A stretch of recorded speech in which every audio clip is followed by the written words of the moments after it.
Welcome once again to our few minutes together on the Parsha. We have the privilege this Shabbos of reading and beginning Chumash Vayikra with Parshas Vayikra. It's obvious to anyone who begins to read Parshas Vayikra that the very first word in the Parsha is unique, because the word Vayikra, and it means, and he called, meaning Hashem called to Moshe, the word Vayikra is spelled the way the word Vayikra is spelled throughout the Torah, Vav, Yud, Kuf, Resh, and Aleph. But it's obvious to all that as soon as you look at the word, especially in the Torah, where the letters are so clearly defined, that when it comes to the word Vayikra, there's a little Aleph at the end of the word Vayikra, almost as if, says the Baal HaTurim, the word is really Vayikor. And the word Vayikor is used when Hashem speaks to Bilam later on in Chumash Bamidbar. And the word Vayikor means, and he came by chance to Bilam, because it wasn't the planned thing. When it comes to Bilam, Bilam did not deserve to have the prophecy from Hashem, so it was by chance. Vayikor el Bilam. And Moshe Rabbeinu, when he was writing the Torah, he wanted to write, says the Baal HaTurim, the word Vayikor, as if to say, he is not any better. He is the same, by chance, because he thought of himself in a humble fashion. And so all the Mefarshim point out that the Aleph Ze'ira, the tiny little Aleph on the word Vayikra, is demonstrative of Moshe Rabbeinu's humility. Now, this humility is hard to understand, because it says at the end of the Torah, and we paraphrase it in Yigdal when we sing it, Lo kam bi Yisrael k'Moshe od.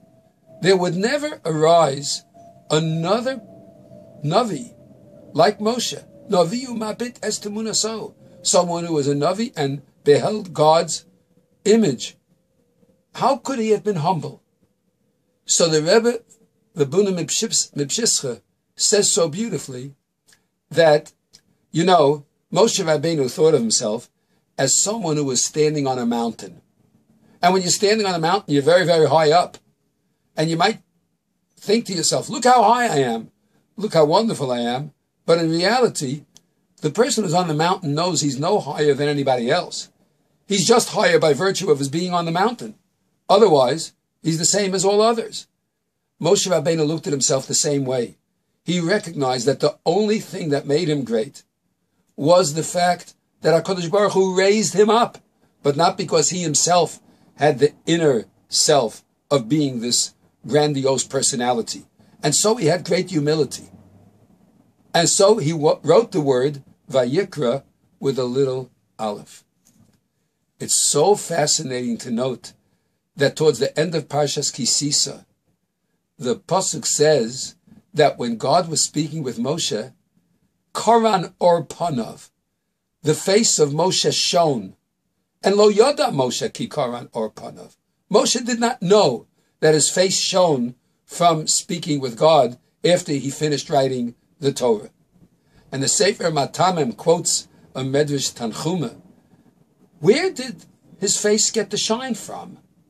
So the Medrash says that his face got the shine because when Moshe was completely finished writing the Chamisha Chumshei Torah, and he finished the very last letter of the Lamed, of the word Yisrael, which is the last word in the Torah, he took his hand and he passed it over his forehead as if to say, oh, I finished.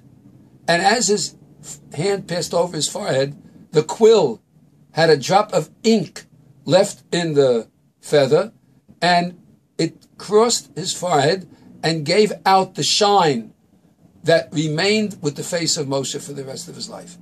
So the Sefer Matamim says, wait a minute. HaKadosh Baruch Hu, God knew exactly how much ink was needed in order to write the Sefer Torah. How could there have ever been any left over? He knew how many letters there were. He knew how much there was needed. How could there be left over? But the answer is, you know why there was a little left over?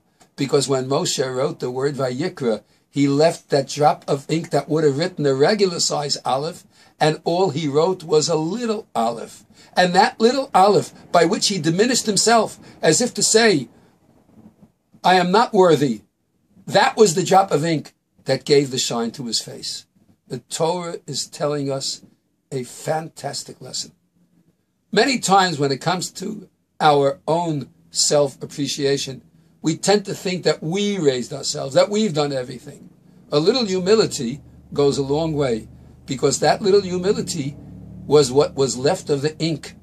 It's not as if God calls to all of us, but yet he gave us a mission.